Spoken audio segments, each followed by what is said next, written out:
তুমি আজ কেমন আছো দিদি? আয়ের মুখে শুনলাম তুমি আজ ওষুধ খাওনি।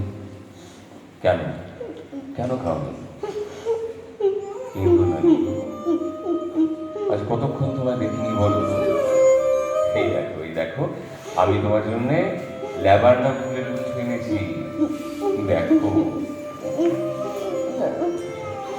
মনে মনে নিশ্চয়ই জানো সকালবেলা কাজের চাপে তাড়াতাড়ি বেরোতে হয়েছিল। আমার কোনো দোষ ছিল না। আপনি নিশ্চয় করে কি করে জানবো বলো? আমার কি আর সেদিন আছে? দিনের কথা হিসেব করে কি লাভ? তুমি তো আমার সেই তুমিই আছো। আজ আমার শপথটাতে ভয় করে গো, জোর পাইলে যে বলে। অল্প একটু ভয় করতে ভালো লাগে নাকি? খোঁটা দিয়ে আমাকে উস্কে দিতে চাও? এর চাপই তো মেয়েদের স্বাভাবিক। আর ভুলে যাবো বুঝি পুরুষদের স্বভাব সিদ্ধ নয়? বলতে খুব শ্রদ্ধাও কই। বলো না ওসব কথা। ওরা বিধাতার সাপে লম্বা ফুরসত দিয়েছে যে।